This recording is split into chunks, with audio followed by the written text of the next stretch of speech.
తీర్థయాత్ర కార్యక్రమానికి స్వాగతం. నరుతే త్వత్క్రియతే కించన అని వేదవాక్యం.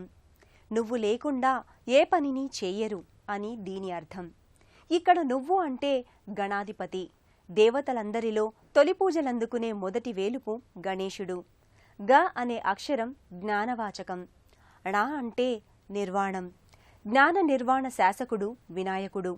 అలాంటి విశిష్ట నాయకుడైన వినాయకుడు సిద్ధి వినాయకునిగా ముంబై మహానగరంలో భక్తాభీష్ట వరదునిగా కొలువుదీరి ఉన్నాడు. కుడివైపు తిరిగిన తొండముతో కోరిన వరాల్ని వెంటనే అందించే క్షిప్రప్రసాదిగా సిద్ధి వినాయకుడు భక్తుల్ని అనుగ్రహిస్తున్నాడు. ఈ దివ్యమైన భవ్యమైన ఆలయ విశేషాల్ని నేటి తీర్థయాత్రలో తిలకిద్దాం.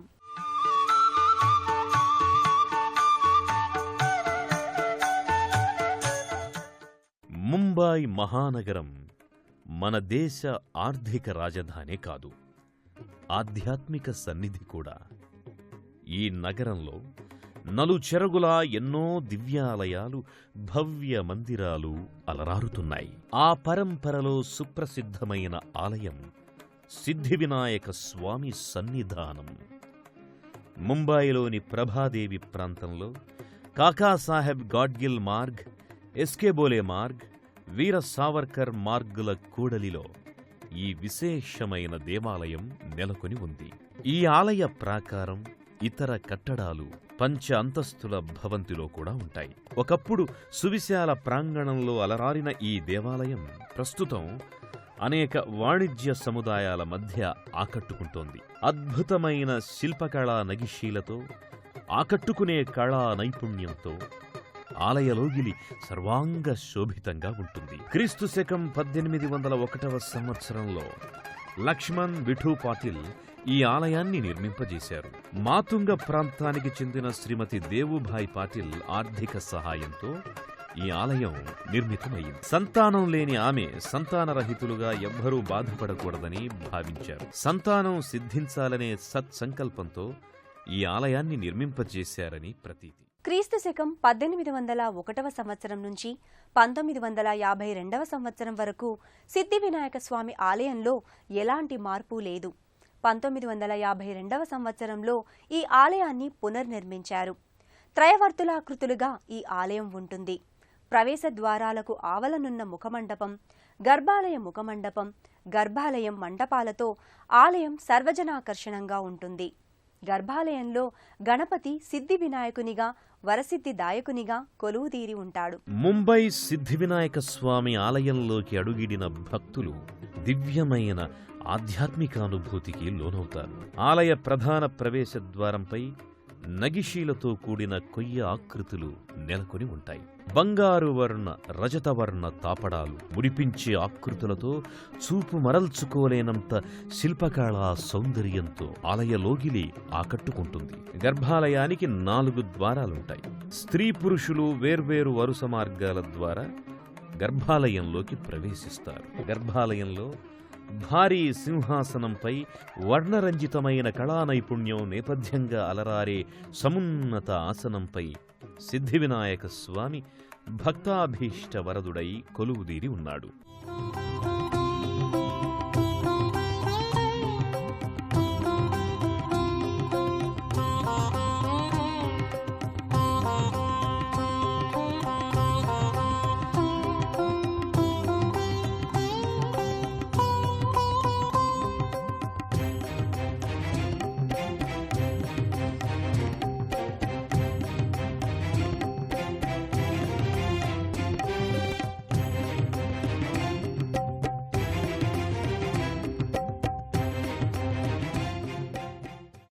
సింధూర వర్ణమయమైన సిద్ధివినాయకుని దివ్యమంగళ విగ్రహాన్ని దర్శించి భక్తులు పులకాంకితులవుతారు.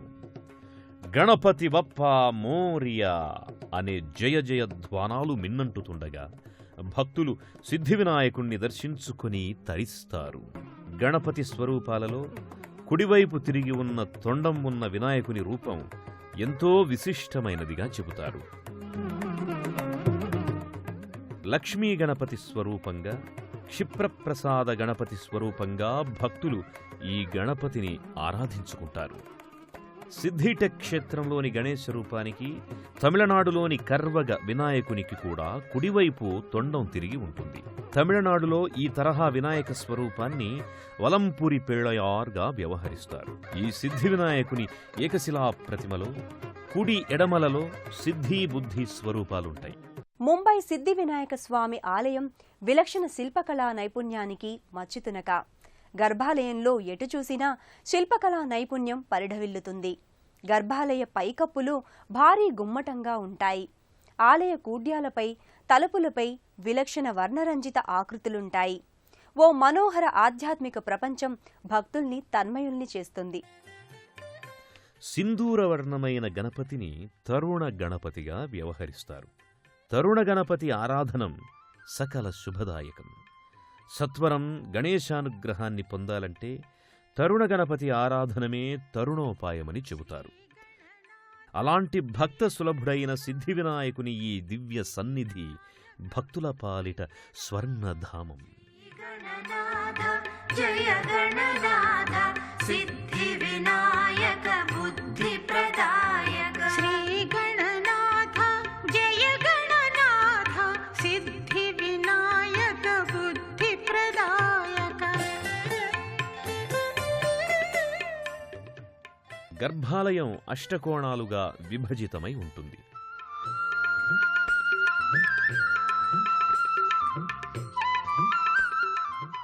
శివ పరివారంతో పాటు గణేశుని వివిధ రూపాలు ఉంటాయి. నవసచ గణపతిగా, నవసాల పవనార గణపతిగా ఈ సిద్ధి వినాయకుణ్ణి మరాఠా భక్తులు ఆరాధించుకుంటారు. ముఖ్యంగా ప్రతి మంగళవారం ఈ దివ్య గణేశ సన్నిధానానికి భక్తులు అధిక సంఖ్యలో విచ్చేస్తారు. అలాగే ప్రతి నెలా వచ్చే సంకష్టహర చతుర్థి నాడు కూడా భక్తులు అసంఖ్యాకంగా ఇక్కడకు తరలివస్తారు. నాయకం వినాయకం సచ్చిదానందదాయకం, నాయకం వినాయకం సచ్చిదానందదాయకం.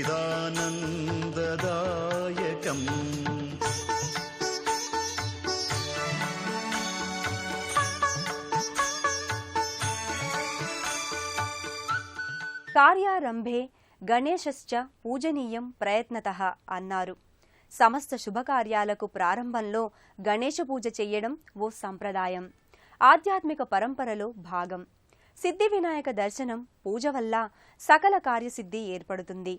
పరమ ఆనందమూర్తి అయిన గణపతి సర్వ విద్యల్ని ప్రసాదించే దివ్యానుగ్రహమూర్తి. అలాంటి సిద్ధి వినాయకుణ్ణి దర్శించుకుని భక్తులు తమ విన్నపాల్ని నివేదించుకుంటారు. దేశ విదేశాలలో సుప్రసిద్ధుడైన ముంబై గణపతి భక్తుల పాలిట కొంగు బంగారమై విలసిల్లుతున్నాడు. బాలీవుడ్ నటీనటులకు, సాంకేతిక నిపుణులకు ఈ సిద్ధి వినాయకుడు ఆరాధ్య దైవం.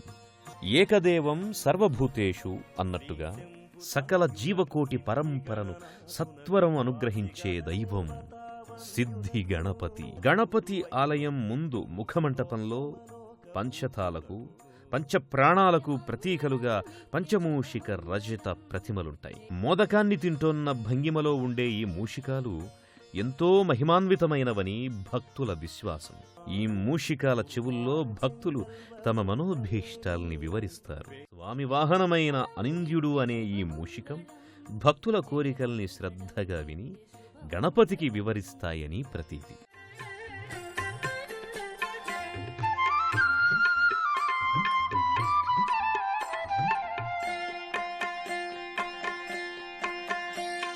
శ్రీ గణనాథ జయ గణనాథ సిద్ధి వినాయక బుద్ధి ప్రదాయక శ్రీ గణనాథ జయ గణనాథ సిద్ధి వినాయక బుద్ధి ప్రదాయక శ్రీ గణనాథ జయ గణనాథ సిద్ధి వినాయక బుద్ధి ప్రదాయక.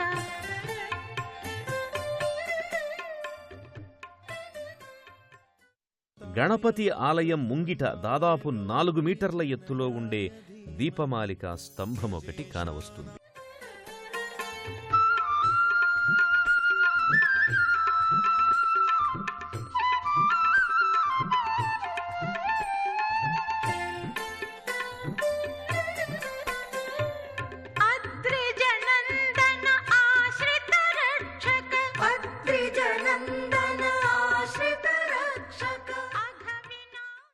ఈ దీపస్తంభం వెనుక వైపు యజ్ఞవాటిక ఉంది.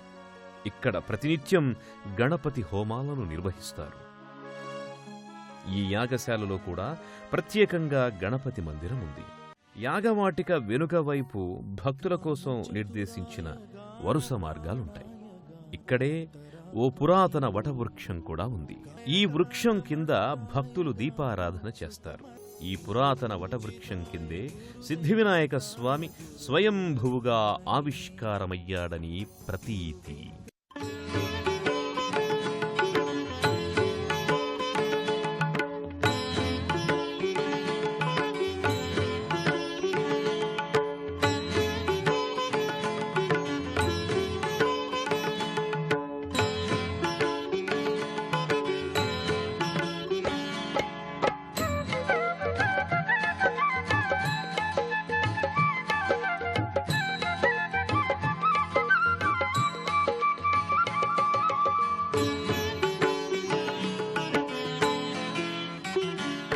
గణేశ ఆలయంలో ఉండే ఆంజనేయ స్వామి అత్యంత శక్తిమంతుడని ప్రతీతి.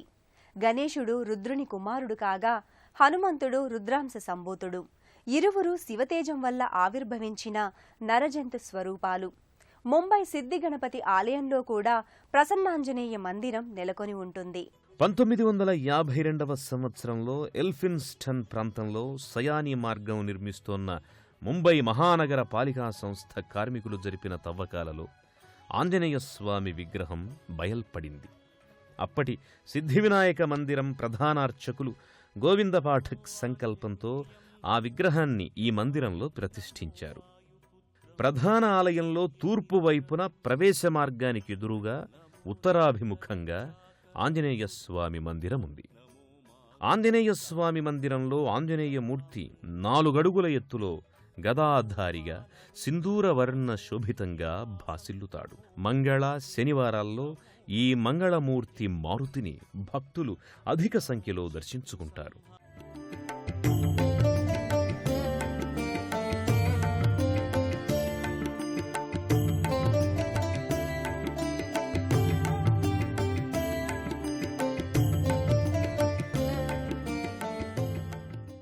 మూలాధారంలో ఉన్న కుండలినీ శక్తిని సహస్రారం చేరినప్పుడు జాగృతమయ్యే శక్తులు సిద్ధి, బుద్ధి. ఈ రెండిటిని గణేశుడు తన భక్తులకు ప్రసాదించి వరసిద్ధి వినాయకుడయ్యాడు. గణపతి ఉపనిషత్తు సృష్టి స్థితి లయకారకుడిగా గణపతిని కీర్తించింది. కొలిచిన వెంటనే ప్రసన్నుడయ్యే భక్తసులభుడు సిద్ధి గణపతి. ఆ గణపతి కరుణను సదా అర్థిస్తూ మరో క్షేత్ర సందర్శనంతో తీర్థయాత్రలో మళ్లీ కలుసుకుందాం.